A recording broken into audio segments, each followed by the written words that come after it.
আপনারা দেখছেন কিছু ঢাকা বিশ্ববিদ্যালয়ের শিক্ষার্থী ওভারব্রিজের নিচে দাঁড়িয়ে রয়েছেন।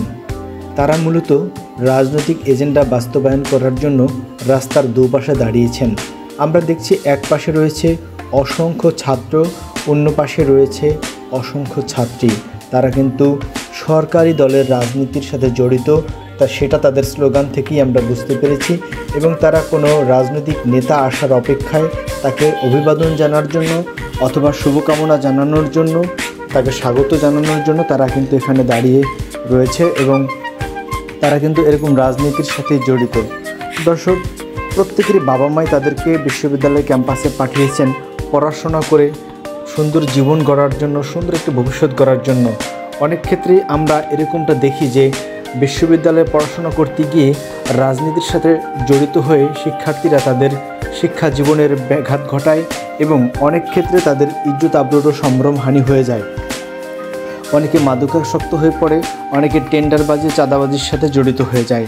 অথচ ঢাকা বিশ্ববিদ্যালয়ের মতো এরকম একটি বাংলাদেশের প্রাচ্যের অক্সফোর্ড যাকে বলা হয়, সেই বিশ্ববিদ্যালয়ে চান্স পাওয়ার জন্য একজন শিক্ষার্থীকে প্রচণ্ড মেধার স্বাক্ষর রাখতে হয় এবং ভর্তি যুদ্ধে অবতীর্ণ হয়ে কমপক্ষে 50 থেকে 60 জন শিক্ষার্থীকে পেছনে ফেলে তাদেরকে কিন্তু একটি সিট দখল করে নিতে হয়।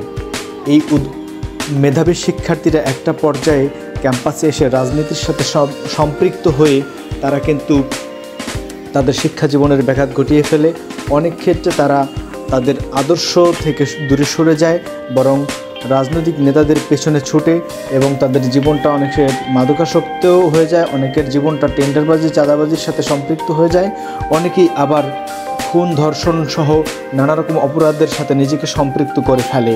অথচ এই শিক্ষার্থীরা অনেক বড় স্বপ্ন নিয়ে ঢাকা বিশ্ববিদ্যালয়ে পড়তে এসেছিল। জাতি তাদের থেকে অনেক ভালো কিছু পেতে পারত, তারা অনেকেই। তবে সবাই যে রাজনীতির সাথে নিজেদেরকে সম্পৃক্ত করেছে তা নয়, আবার রাজনীতির সাথে সম্পৃক্ত হয়ে সবাই যে নষ্ট হয়ে যাচ্ছে তাও কিন্তু নয়। আমি বেশিরভাগ শিক্ষার্থীর কথাই বললাম। তবে একটি কথা বলতেই হবে, এখানে যারা রয়েছেন, যারা ঢাকা বিশ্ববিদ্যালয়ে অধ্যয়নরত শিক্ষার্থী রয়েছেন, তারা প্রত্যেকেই কিন্তু ভীষণ মেধাবী। তবে এই মেধাবী শিক্ষার্থীদের জীবনটা যদি তারা শুধু পড়াশোনার কাজে লাগাতো অথবা দেশ গড়ার কাজে লাগাতো তাহলে বোধহয় বেশি ভালো হতো। বিশ্বের অসংখ্য বিশ্ববিদ্যালয় রয়েছে, সেখানকার শিক্ষার্থীরা কিন্তু আন্দোলনের সাথে জড়িত নয়। তারা কিন্তু দেখবেন ক্যামব্রিজ, অক্সফোর্ড এসব ইউনিভার্সিটিতে শিক্ষার্থীরা কিন্তু গবেষণার জন্য বেশি ব্যস্ত থাকে। তারা আন্দোলন সংগ্রাম বা ধরনের স্লোগান নিয়ে ব্যস্ত থাকে না, তারা কিন্তু বেশিরভাগই ব্যস্ত থাকে তাদের গবেষণা নিয়ে, তাদের উন্নত ক্যারিয়ার নিয়ে এবং দেশ ও জাতিকে তারা কী উপহার দিবে সেটা নিয়ে, এবং তারা নতুন নতুন আবিষ্কারের নেশায় নিজেদেরকে ব্যস্ত রাখে গবেষণায়।